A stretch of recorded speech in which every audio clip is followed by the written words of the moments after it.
guys, welcome back to the JPK Garage. I'm Justin, and this here behind me is my 2004 Harley Dyna FXDLI that I picked up earlier on the season. Did a little bit of work to it on the budget, just to get it to my liking without breaking the bank.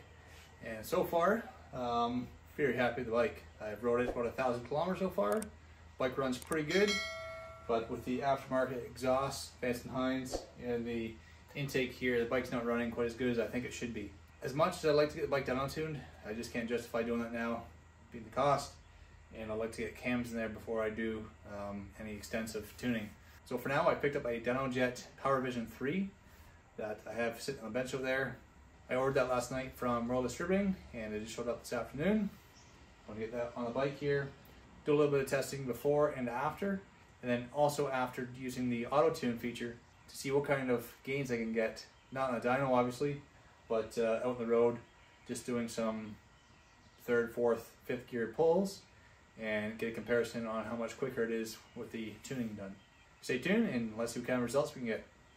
So as I mentioned, picked that up from Royal Distributing in Guelph. I ride via Perlier today. Got it unboxed. This here is the brains. Just plugged in there to the ECM of the bike and to my laptop. Still need to download to get the program on the laptop there to figure out how to do the tuning and which tune to go with, and hopefully do some adjustments to get this thing dialed in exactly how I want it with the bike set up as it is now.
And I think I'll use 3rd gear for the pull. That way we can start at 2,000 and bring the revs up to red line without exceeding too many speed limits.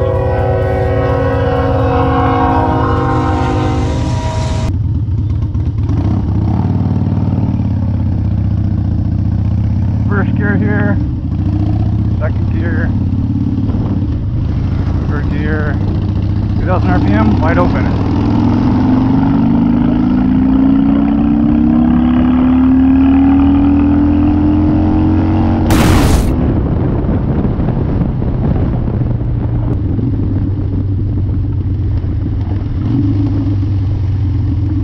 We'll do another pull here. Again, 1st gear, 2nd gear, 3rd gear. Slow down a little bit. And 2,000.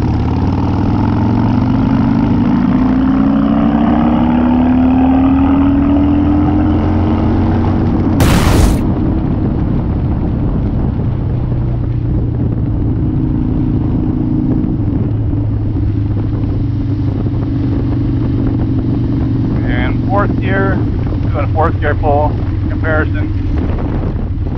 Slow down to 2,000.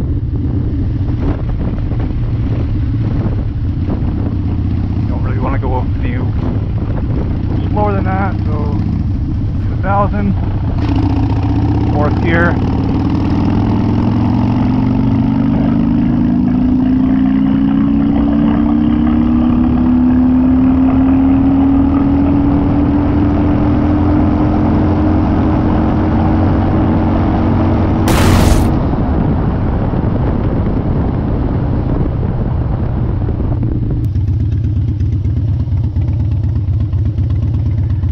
Find a little spot here to pull over and flash tune it.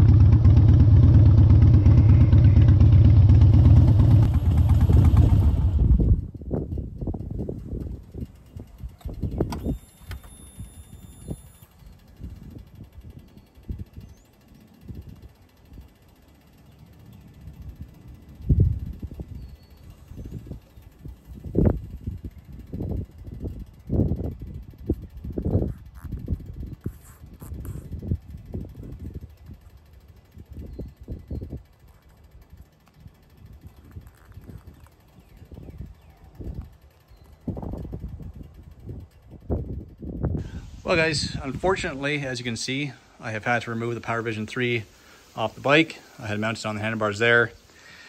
I was able to get it on and pair it to the bike, but unfortunately, according to the guys at DynoJet Research, my bike here has the earlier ECU, which is not compatible for tuning with Power Vision 3 or 4. I did somehow get it to connect and show me the channels, most of the ECU data on there, but it would not accept the flash. It just gave me the error 304, group 11 ECUs not supported yet. So I've returned that to Rural Distributing. They took it back, fortunately, with full refund. And I'm stuck on the fence now because I'm told that the Power Vision 1, so the PV1B, will work on this bike and will flash this ECU. However, I did notice after installing the Power Vision 3 that this bike here, although fuel injected, does not have the O2 sensors, just the straight pipes without any O2 bungs on there either. So I can flash it with Power Vision 1, which is great. However, there's only a few tunes available on their website, and they're not obviously designed exactly for the setup, and there's nothing on there for the RLNS intake or the Vance & Hines full 2 into 2 pipes. I'm sure that one of the tunes they have available will work, although not designed entirely for the system. So I couldn't flash it. It'll likely be better than it is now, but it will not be perfect. And without having the O2 sensors, I cannot use the auto tune light to dial it in, which means I will need a full exhaust with O2 bungs, or weld the O2 bungs onto this one, which I don't want to do because I'm not a fan of these pipes. I believe they're actually designed for the soft tail, hence why the bracket down here has been chopped and it's not mounted on as good as it should be. So I should get full exhaust and the auto tune add-on for the Power Vision 1, and that together it's about $1,000 each almost. So you're looking at $2,000 plus exhaust. You're about another $2,000 there. So that's an extra $4,000 into this bike just to have tuning capabilities, and kind of hard to justify that price right now. So like I mentioned, I returned that Power Vision 3. I've since picked up a set of mag wheels.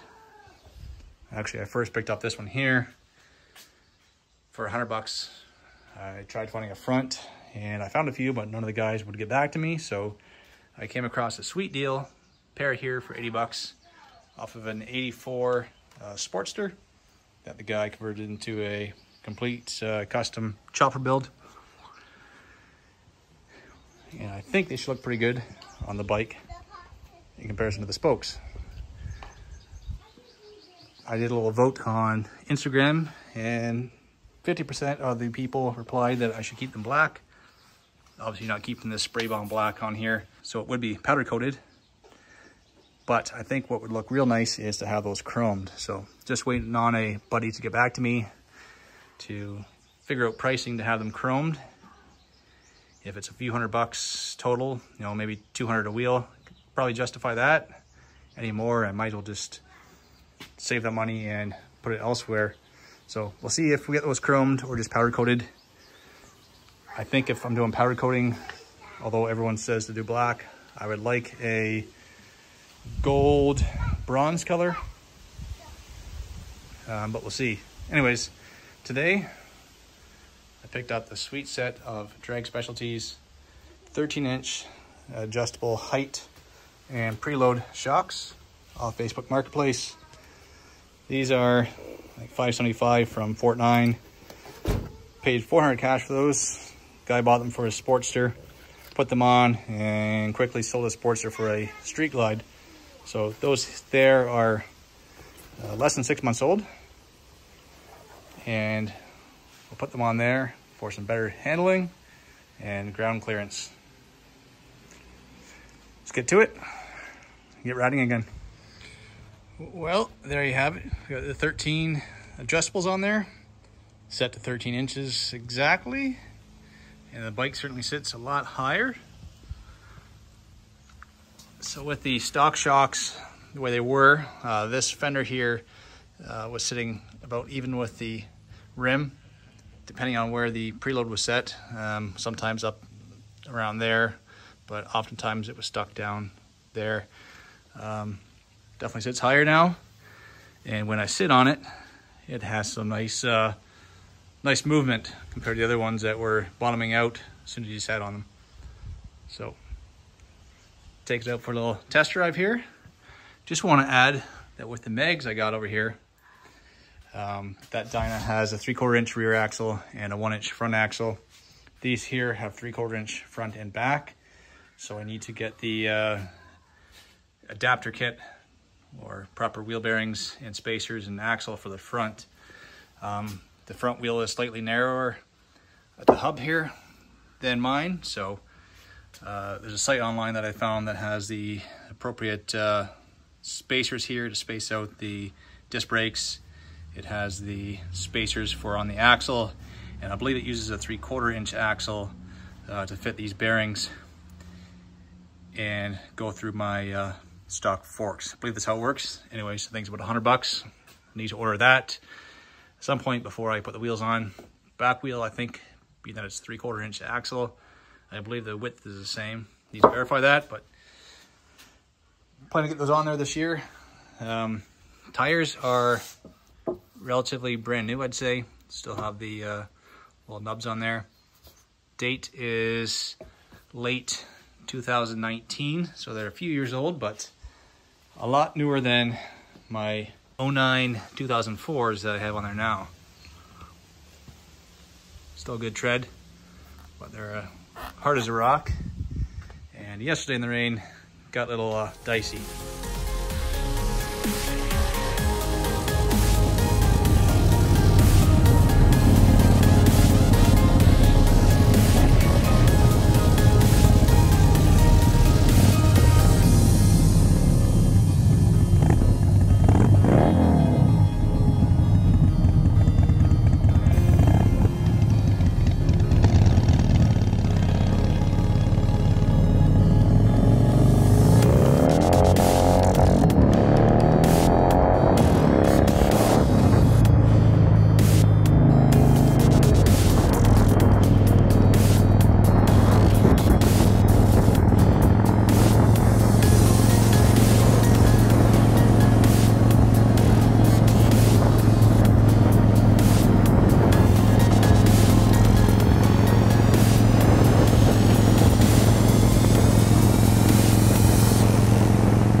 Well guys, that's a wrap for this video. Bike handles better. You can definitely lean over a little more with the higher ride height. Definitely rides a lot nicer. It's got more suspension there to absorb the bumps. Still want to get a Power Vision on here, I think. I'd also like the 2-in-1 exhaust. All that costs money, takes time to earn money, so it's gonna be a little bit of time, but I'd like to get that on there before this season's done. And I'd still like to go for some cams on there this winter. It'd be nice to also do a 95-inch kit using some used 103 jugs and pistons. You can pick those up for a few $100, so we'll think about that over the winter too. But for now, pretty happy with the bike. It'd be nice to get dialed in, proper tuning, but as I mentioned, no sense in doing that until I have the money for the Power Vision 1 and proper 2-in-1 exhaust with the O2 bungs and the auto tune add-on for the Power Vision. Thanks for watching, guys. Stay tuned to see what comes next with the Dyna.